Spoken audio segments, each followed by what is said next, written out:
Et donc, salut, bienvenue dans la théorie numéro 12, sur la suite des CND. Donc aujourd'hui, on va parler des courants de Foucault, donc eddy current, et des rayons X. Donc le courant de Foucault, en fait, c'est de l'induction par électromagnétisme. Donc en fait, pour faire ça, il nous faut une sonde à courant de Foucault, donc c'est ce que la personne là tient. Donc à quoi ça sert? Donc en fait, c'est un courant alternatif, qu'on peut voir là. Donc en fait, qui va traverser en fait la matière comme si c'était de l'eau. Et donc on va voir là à l'approche de la fissure, on peut voir que l'aiguille à notre gauche en fait a bougé. Donc en fait, qu'est-ce que ça veut dire? Ça veut dire que quand l'aiguille commence à se déplacer, c'est qu'en fait il y a là le changement d'épaisseur ou la fissure, comme on peut voir là, la raye.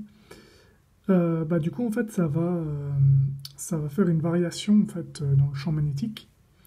Et donc vu qu'il y a un espace, donc en fait le courant va passer plus difficilement dans la matière, et c'est pour ça qu'on peut voir là que le voltage en fait il diminue. C'est parce que justement il y a un manque de matière. Donc voilà, dans un cas pratique, donc par exemple là on va prendre une manivelle de vélo. Donc on veut voir en fait s'il y a une fissure là où on place justement la manivelle sur l'axe.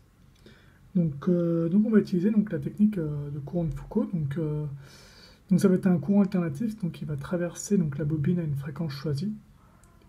Et donc à proximité de la manivelle, parce qu'on peut voir que la manivelle là elle est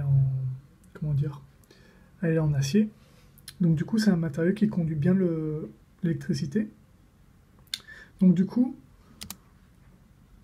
il va vérifier, et là on peut voir par exemple, sciemment ils ont choisi un modèle avec une belle fissure qu'on peut voir là, tout le long. Et donc si le défaut en fait s'il y a un défaut en fait ça va perturber la circulation en fait du courant de Foucault, et à ce moment là le couplage magnétique avec la sonde il va être modifié, et le signal en fait il va se dessiner sur l'oscilloscope. Donc c'est ce qu'on va observer normalement. Voilà. Et là on peut voir sur l'oscilloscope là le passage est perturbé. Et donc à ce moment-là, ça veut dire que là il y a quelque chose. La pièce elle est pas en bon état.